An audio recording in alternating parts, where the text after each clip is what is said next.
Okay, so for this video, what I want to explore is how you start your offense. What are your options to do that, and how exactly do you open people up? This is a very broad concept, and what I'm gonna try to do is show you the different options you have in your arsenal once you're in that range where you can start the offense. What beats what here, and what your thought process should be like when you do each option. Hopefully this will help you build the concept in your head and figure out how to use these ideas with your characters. Obviously, I cannot cover every possible scenario here, but this should give you a better perspective on the whole process and why some offensive attempts are effective and some are not. First thing is already a bit of a tangent, but it's an important one.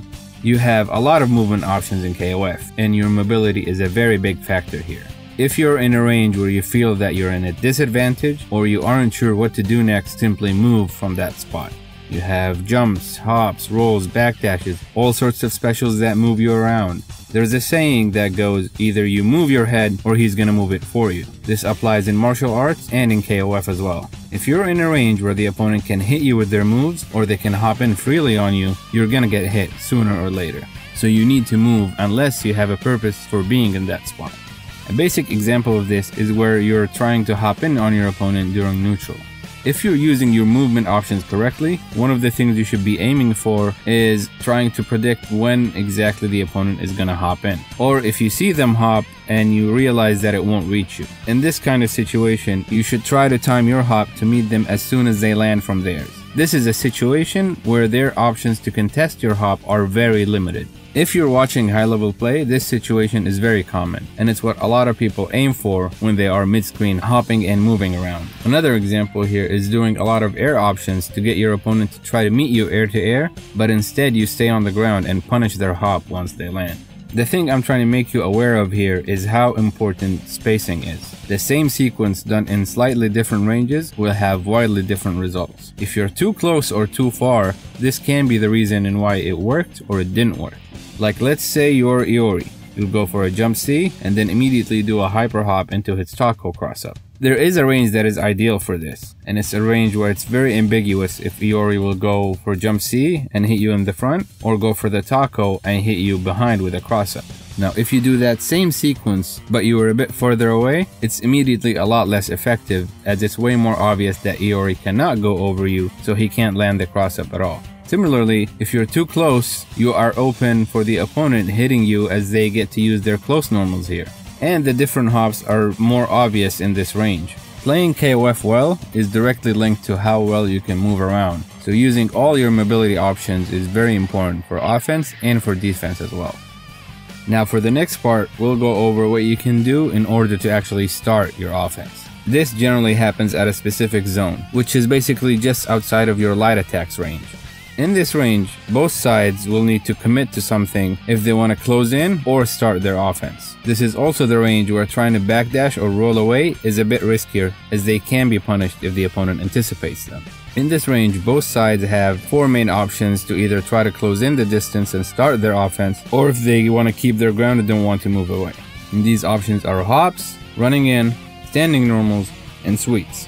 Each of these options have a bunch of different layers. So let's break it down. With hops, you can go for a regular hop, you can go for a hop into a cross up, you can go for a hop CD to get the longer block stun into more pressure, you can go for an empty hop into a low, you can go for an empty hop into a throw. Hops have a lot of layers as it is, but this is one of the most common ways to start your offense, because even if they block your hop attack, that isn't the end of your turn. You can go for another hop, you can go for a low, and you can do a delayed throw attempt. It might sound simple, but delaying your options after a blocked hop is an important aspect because you can make your pressure have much more layers this way. The main thing here is trying to target the timing where the opponent's throw invincibility wears off. Even if you don't go for the throw here, you're in a range where you basically force a reaction from your opponent. With that delay, you can do a hop and then throw, you can do a hop and then delay the low to beat their throw break attempt, and this will also beat their close C. You can do a hop and then a delayed crouch A, which covers a similar function, and hop again. The crouch A option specifically is huge because most crouch A's are plus on block. So doing a hop after not only shifts the opponent's focus to the ground, but you also do the second hop with a bit of frame advantage, so interrupting it is a bit harder. Add to that all the other options you can go into here, Adding things like this can make your offense unpredictable and much harder to deal with, as opposed to just doing immediate hops back to back, or a hop into a block string every time. The more layers and variations you have in your pressure, the better it is in rattling your opponent to block incorrectly or to make a mistake. Expanding on that, the next option is running in. This is your main option if you expect the opponent to hesitate and stay still, or if you think they won't press any buttons, so you just run in for some pressure. You can do things like run up crouch B into a block string, or a run up throw. There's a few other things you can do here, but these two options specifically are a very good mix-up as it is. If they are expecting a throw, they will have to stand up to try to break that throw, which will leave them open to getting hit by your crouch Bs. And the same thing here, if they're expecting the run up crouch B, this will leave them open to getting thrown. And then you can add more layers to this by adding things like frame traps and staggers. A very common frame trap is doing something like a crouch B into a close C. This is a very nasty frame trap because it looks like there's a gap, but there usually isn't. This is a very common frame trap with a lot of characters. Once you get it in your opponent's head, this will help you get staggering, where you will do something like a crouch B and then two crouch Bs and then run in crouch B again, run in crouch B, frame trap, crouch B, run, throw. This is how you build the block string against your opponent, where you have to condition them on what they think you will do next. There's a lot of variations you can go for here.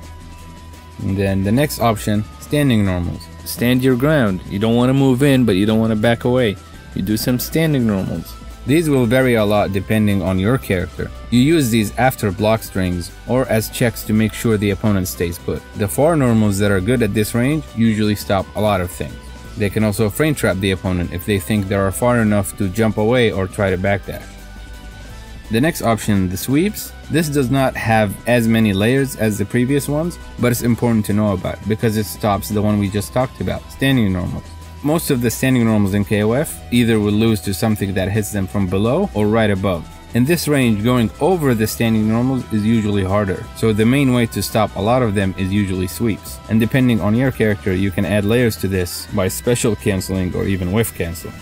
And the next option is a secret option number 5, and that's character specific stuff and neutral hops. Character specific stuff obviously will depend on who you're playing, but this is where you add things like Kyo's armored Rekkas or Shermie's running command grab, as these are unique options and they can add a lot of different things in this range.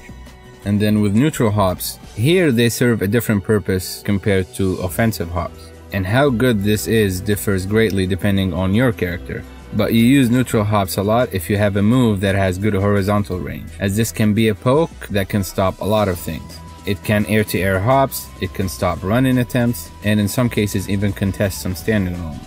But again, this will depend on what kind of moves your character has. But if you have a good normal that you can use here, it's good to keep in mind, as it's like a standing normal that doesn't have the weakness of losing to lows because you are airborne. Now, a big part of why you would pick one option over the other is that KoF is designed with the idea of everything having a weakness. I don't like saying it's rock, paper, scissors because that's grossly oversimplifying it, but it's a similar idea. So let's go through them from the defender's perspective so that you'll know how to beat each of these options. For hops, the most common answer is a stand A or a stand B. These are quick, easy to do, and they cover the exact height you will need to stop a hop attempt. It's the fundamental way to stop hops. Running in, the most common way to stop someone if you expect them to run in is doing a crouch B. Because during the run you cannot stop right away, so if you throw a crouch B in someone's path, it will usually hit them. For standing normals, these will vary a lot, but a very common answer to a lot of them is usually a sweep. A common answer usually to those is usually doing a normal jump to go over them, but in this range, this will make your character go way over your opponent, so sweeps will be your main option to stop these here. And then for sweeps are usually some of the character's longest reaching normals. But no matter how good the sweep is, it's still a low, and the main weakness to these is just hopping over them. In some cases, the sweeps that are whiff cancelable can cover this weakness to a certain extent, but this will depend greatly on what the special is, whether it covers the hop height or how safe that special is on block. And then something that's new to this game, Shatter Strike will beat a majority of these options, but it will be open for punishment on block, and the run-up throw will beat the Shadow Strike. Now, a lot of players just copy what they see some high-level players do, expecting the same results. Xiao Hai was doing a hop D into another hop D and it worked. but when I tried it, I get jabbed out of my second hop. This is a hyperbole, but unless the sequence you're trying to do has a mix-up or some sort of purpose behind it, just copy-pasting it won't work if you don't understand why it worked in the first place. When you do any of the options we listed earlier, you should have a reason to why you did one option over the other. There are 5 main reasons. First one is more on the defensive side, and that's retaliation. The counters we talked about earlier basically all fall here. He did a hop, so I'll do a stand A. He was throwing out far normals, so I do a sweep. This is more on the defensive side, as it's based on the opponent doing something first. It's a reactionary kind of reasoning. And then the other ones are assuming you're the one doing the first move and trying to initiate the offense. Here you have the hard read, where you just go for something, where you're thinking something like, this is my go-to offense starter. I know this works. This is a setup I've done multiple times. I'll do 2 crouch Bs into a hyper hop cross-up. This is you just going for something without keeping in mind what the opponent knows or what they will do next. And then the next reasoning is what I'll call collecting data. You're doing something to see how they will react to it. Did it hit? Did they try something? Were they standing up or crouching? The idea here is you're trying to know what their habits will be and how they're reacting to different things. This can also be a good knowledge check. Does he know this crosses up? Does he know this move is safe? So you go for it and see what happens, and then using that knowledge, you go from there. And then the next reasoning is conditioning, where you're going for a specific option or pattern, wanting to shift their attention in a certain way. Or you want them to start or stop doing something specific.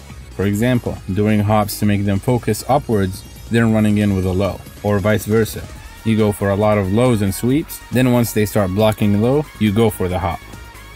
And then the last one here is going in for the kill. You've already gathered the intel you needed, you notice some sort of habit or pattern from the things you tried earlier, and go all in on that opening. Like say, every time I did a hop, he was blocking low right after. So this time I will do a hop and then go for a standing overhead, go into max mode and win that round. Now there's obviously a lot more reasons aside from the ones here. Like I just felt like it. It seemed like the right move at the time. But these are the main ones and they're all linked in one way or another. But the main idea here is that you're always trying to read your opponent on what they might do next and what's the best option to avoid what they're gonna do or to straight up beat it. And at the same time, you're trying to collect as much info as you can about your opponent, their tendencies and patterns from the different interactions that are happening. Now obviously the characters and their tools are a big factor, but KoF is a player versus player game at the core. Learning how to outthink your opponent and noticing things you can take advantage of is how you open people up. He goes for a lot of 4D with Ralph. I will do a normal jump to go over it and smack him in the head. If I'm in hop range, he doesn't do a lot of defensive pokes. I can go for run-in pressure or a jump CD for big block stun. When I anti-air him with the normal, he always lands and does a DP, or he always does a back roll. I will be ready for it and punish it next time. He always mashes during my block string. I will stagger my crouch Bs and frame trap him into a big combo. Now obviously this isn't a magical video where you are now enlightened and will mix people up flawlessly. But if you understand the concept, then with more time with the game, you will start to notice the different things you can capitalize on during matches. You basically need to gather this kind of info during the match and adjust your offense and the options you go for according to what your opponent does. KoF is designed in a way where there is no option that beats everything. Every move and everything has a way you can beat it. Even if you can't see it at first, it is there, and with experience you'll be able to see it and then actually using that knowledge in the game to win, hopefully. A big part to why a lot of these options work is because KoF is a very fast-paced game. Most of these options we went over are usually done preemptively as reads or even as pure guesses. They are very rarely done on reaction, because if you're focusing too much on trying to counter a specific option, you won't be ready for everything else and you will get caught off guard. Trying to react to everything is an easy way to get yourself in analysis paralysis and ending up blocking 5 hops in a row or getting hit by something super obvious, like a walk-up throw. This is why you try to gather info during the match so you can reduce the options you're looking for. This is where the meme of first round is data comes from. The idea is that you're trying to collect info, and then when you realize different tendencies or patterns, you can minimize the things you're looking for, and your options in offense and in defense will be more of educated reads as opposed to being random swings and guesses. And I'm starting to lose my voice, so this is where we're gonna end it. Hopefully that was useful to you in some way. because again, this is a very broad subject. Trying to cover everything possible in offense with every character is obviously not doable, but I tried to make it as universal as I can, condensing the concept of what you need to be thinking about when you're trying to open someone up in the game. There's obviously a lot more things here, such as Oki setups, or having a command grab, or if you're playing someone like Kukri or Angel with a lot more mix-up options than normal characters. There's a lot of things you can add aside from the things we talked about here. Even if you lost the first character or even the first match, if you learned something about your opponent there, that's a small success. It means that you can use that knowledge in the next round or in the next match and improve and maybe win that time.